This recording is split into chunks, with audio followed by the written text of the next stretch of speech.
May nagtatanong. At ang tanong nila sa sa iyo scripted daw 'to. Anong masasabi mo? Scripted daw 'tong ginagawa mo.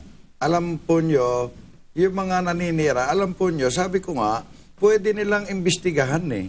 Una-una, si Mr. Bitag, kayo hindi makikipagsabuatan sa isang tiwali. Alam ng tao yan.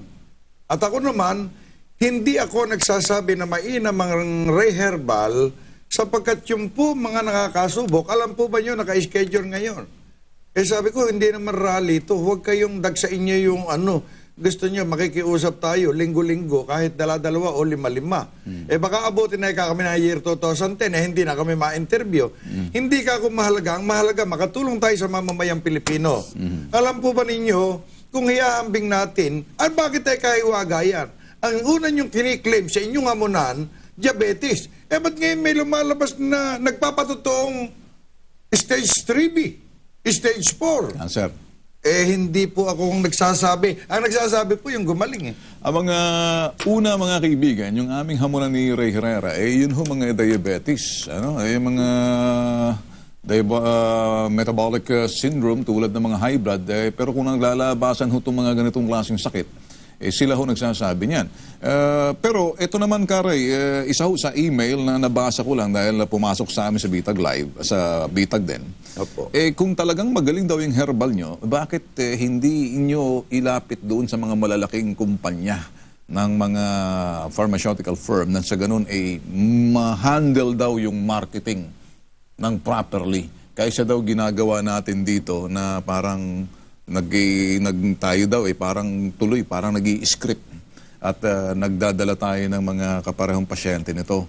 Sabi niya gano'n or mga gumagamit. Maganda po yun. Bakit daw hindi daw wala daw bang lumapit sa inyo? May lumalapit na po. Marami na po. Mula pa po nung year 2000, marami na pong nag-aalok sa aban yung lingkod at marami po na pharmaceutical na gusto nila gawing medicine yan.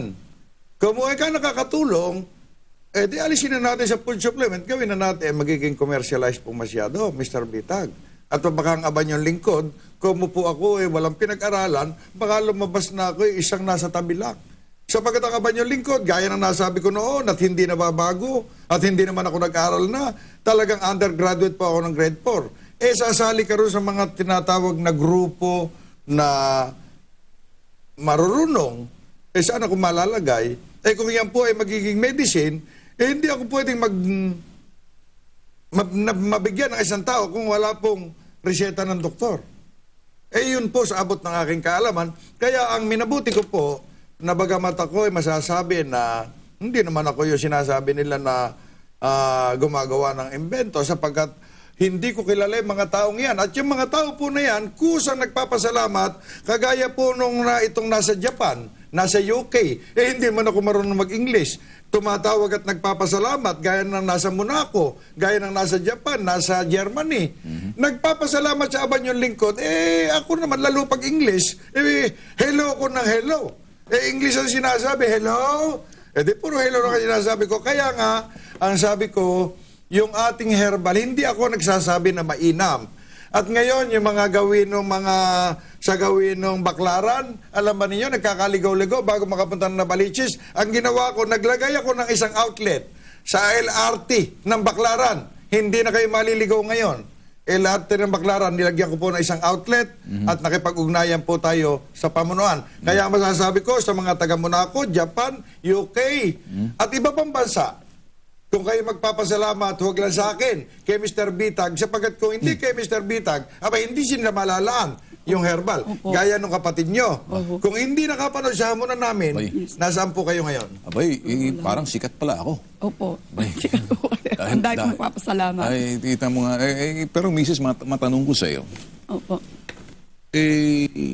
Ito'y tatanong ko na rin siguro dahil alam ko naglalaro sa isipan ng ibang ng mga nanunood na pati nga ako kuminsan pinagdududahan na parting sa script. Itong bagay natatawa ako. Hindi ba scripted itong pagpuntan niyo sa amin? Aba, Diyos ko, hindi naman po. Kaya po naman tinanong. Kasi- Ikay kasi- masaya ba dahil ikay Opo, gumaling? masaya po ako. Napunta ako sa inyo. Nagpapasalamat po ako. Mr. Tulfo, ang laki ng tulong nyo.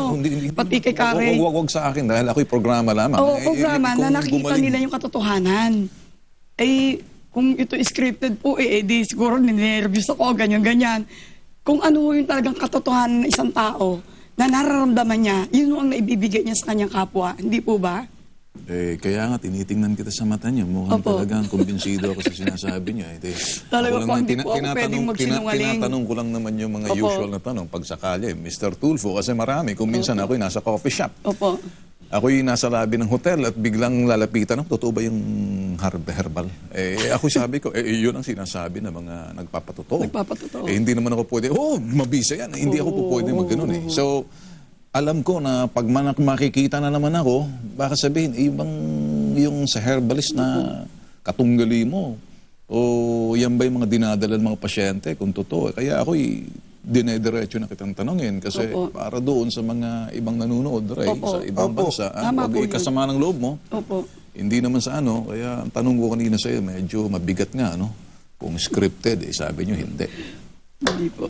At saka po yan, pwede nyo ipagtanong sa mga bahay-bahay, sa mga kapitbahay, sa mga kakilala. At alam po ngayon sa Saan ho amin. ba kayo nakatira? Sa ano po kami? Huwag mo ibigay ang street address. Saan lang? Hindi na po. Santa Rosa, Laguna. Santa Rosa, Laguna po. At maraming nanonood ngayon kasi nakita nila yung katotohanan sa akin. At sasabihin na So totoo hindi yung na kami masasabi ko. magpapadala ng mga undercover doon para i-BI ka. Background investigation. Nasa iyo po yun. Hindi. Opo, mga miski po kapitbahay namin makapagpapatotoo. Hindi naman ikaw tiwali ng mga taong tinutugis namin. Hindi naman ikaw nagnanakaw ng ATM machine. Hindi naman ikaw nang hold up. Bakit ka namin isi-surveillance? Nagpapatotoo Diyos ko, lamang. ako po may takot sa Diyos. Una sa lahat, Okay. may takot po ako sa Diyos. Well, mga kaibigan, ayan ho, yung isa hong na naman na nagpapatotoo sa paggamit ho ng herbal, hindi ho namin ini-endurso.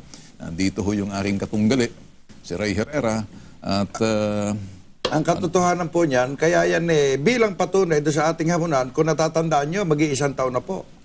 sa Sa August, isang taon, ang pwede nang makunan ng testimony, libo-libo na po. pero ang magiging resulta kasi simula ng August, ako ho kasi nagka-count ako, Karay, ng 45 to 60 to 90 days, 3 Opo. months.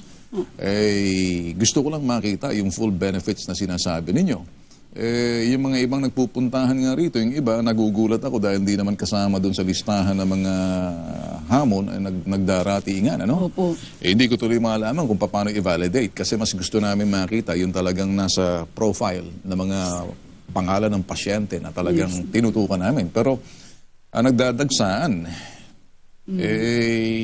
kapareho ninyo, wala doon sa profile, wala doon sa Wala sa po. file Wala namin. po. Yung pong kapatid niya, ang sa una. Opo. Tapos, alam ba ninyo, yung 54 natin noon, naging libo-libo na po. Sapagkat kamag-anak ng kamag-anak, kumpare ng kumare ng kumpare, kapitbahay na, kamag-anak pa, kababayan, hanggang aparin na po. At may lalabas tayong testimony sa mga susunod. Alam ba nyo kung saan manggagaling? Tugigaraw, Cagayan. Comatos. Ngayon po, nagmamaneho na. Magmamaneho na. Opo. Bay, kita nyo nga naman. Pwede pong isi-a yun. Parang dating himala. Hindi naman po yung mala sapagkat ang herbal po, kaya ang nga ba yung lingkod, hindi kinakabahan sa na lumalaganap na sakit eh. Ngayon, AH1N1. ano ko wala po yan. Mas malala pa po yung trangkaso. Yung trangkaso po may kasamang tipos. Samantalang yan, sipon, ubo, pag lumakas po ang immune system ng tao, ngayon, hinahatol nga po. Napapanood ko ngayon, kalamansi juice, marunggay, ganire. Ito ngayon. Yung atin po, 77, ano man ang tukuyin nila, sa 77, nakasama po nung herbal, nandun na po lahat. Hindi pa ba tumatawag si Francis? Hindi pa po. Si Francisco? Si Francisco Duque? Ay, maganda po, maganda. Itong ating kasi, yung takot sa bakuna, Okay. Okay. try na lang nung ininom ni Mr. Valle. Mr. Val. Ngayon, kaya nga sabi ko, ito, pupunta na. Kinukuha na nung anak ngayon. Dati, kinukuha siya nung anak niya sa ibang bansa para Gamot. gamot. Ngayon, kinukuha na siya para mag-alaga ng apo. Abay naman. Di laking bagay po yun. Dapat ganon kung yung mga nanonood sa atin sa PMA, Eh kayo, nanonood lang kayo sa PMA, ha? Eh anong gagawin ninyo? Hanggang panood lang ba kayo? Baka gusto ninyong siyasatin to. Pero sige nga. Mas maganda. Baka yung ibang nanonood dyan, mga hanggang panood na lang ba kayo? Eh, anong masasabi ninyo? Eh kami, wala kaming masasabi dahil pinapalabas namin. Pero kung nagdududa kayo sa PMA, si Francis nga pala, Secretary Duque, ano bang, nakikita mo ba to? Or baka, sabi ni Kare, nakahanda raw siyang hamunin kayo na subukan yung kanyang herbal laban sa AH1N1, sabi niya yan. Opo. Ayan, Francis, ha? Ayan. At alam po ba ninyo, pwede ko ihalo sa 1,000,000 sinasabi lang may sakit na yun eh. Ba? Na hindi ako